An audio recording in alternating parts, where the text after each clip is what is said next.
Assalamualaikum warahmatullahi wabarakatuh. Alhamdulillahirabbil alamin.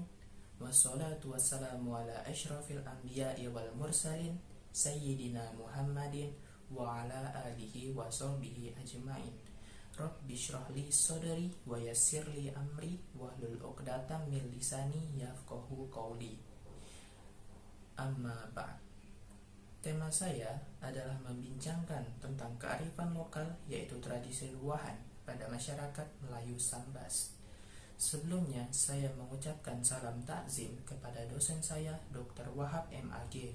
Beliau selaku dosen mata kuliah Islam dan Budaya Borneo di Institut Agama Islam Negeri Pontianak, dan teman-teman saya yang saya sayangi dan saya banggakan, yang selalu membantu dan memberi dukungan kepada saya hingga saat ini.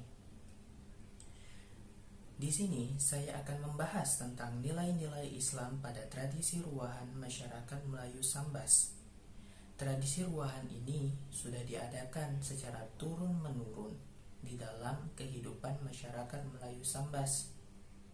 Tradisi ruahan ini dijalankan untuk mengingat para leluhur atau keluarga yang sudah meninggal. Ruahan berasal dari kata ruah, yang berarti bulan urutan ketujuh. Kata ruah sendiri mempunyai akar kata, yaitu arwah atau roh para leluhur dan nenek moyang. Konon, arti kata arwah inilah bulan Sya'ban dijadikan sebagai bulan untuk mengenang para leluhur. Tradisi ruahan di Sambas pada dasarnya juga melambangkan kesucian dan rasa sukacita memasuki bulan suci Ramadan, yang dimana kita tahu di dalam bulan Ramadan ini semua pahala dan amal kebaikan kita dilipat gandakan oleh Allah Subhanahu wa Ta'ala. Maka kita harus senantiasa terus beribadah kepada Allah Subhanahu wa Ta'ala.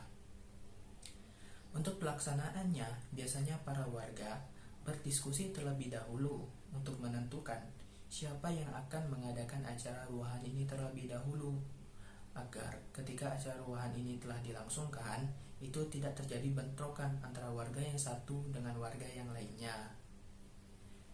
Setelah waktunya ditentukan, tuan rumah, ini biasanya kepala keluarga, mengundang para warga untuk melaksanakan acara ruahan ini di rumahnya. Mengundang tamu ini ada istilah tersendiri di Sambas. Mereka menyebutnya yaitu nyaro atau besaro. Tentu juga ketika mengundang tamu, tuan rumah harus menggunakan pakaian yang rapi dan sopan. Dianjurkan juga untuk menggunakan pakaian muslim. Setelah tamu undangan yang diundang itu datang, tuan rumah memberikan konsumsi yang pertama, yaitu sebuah makanan ringan. Biasanya berisi kue gorengan atau kue-kue lainnya, dan juga air putih. Ini melambangkan rasa terima kasih kepada warga yang bersedia datang ke acara tersebut. Nilai Islam yang terkandung di dalamnya yaitu hablum minan nas atau hubungan sesama manusia. Kita dianjurkan untuk terus mempererat tali silaturahmi antara warga yang satu dengan warga yang lainnya. Selanjutnya, ketika acara ruahan ini telah dimulai, kita itu membaca surah Yasin dan dilanjutkan dengan tahlilan. Dalam pembacaannya itu dipimpin oleh seorang ustadz, dan kemudian kita dilanjutkan dengan membacanya secara bersama-sama. Setelah pembacaan surah Yasin dan tahlil, kemudian dilanjutkan dengan pembacaan doa penutup yang dipimpin oleh seorang ustadznya. Setelah pembacaan doa selesai, tuan rumah menyediakan konsumsi. Di dalamnya terdapat nasi dan lauk pauk. Lauk pauknya ini bisa terdiri dari ayam, mie, sayur sop, dan sambal. Dalam prosesi makanannya, biasanya para tamu itu duduk melingkari makanannya. Tiap lingkaran itu terdiri dari 6 orang.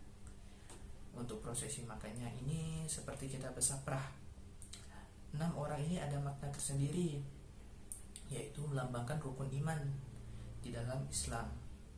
Lauk pauk yang ada 5 itu juga melambangkan rukun Islam. Ketika kita sudah selesai makan dan ketika acaranya sudah selesai, tuan rumah memberikan kepada tamu undangan itu sebuah keranjang yang berisikan nasi dan lauk pauk.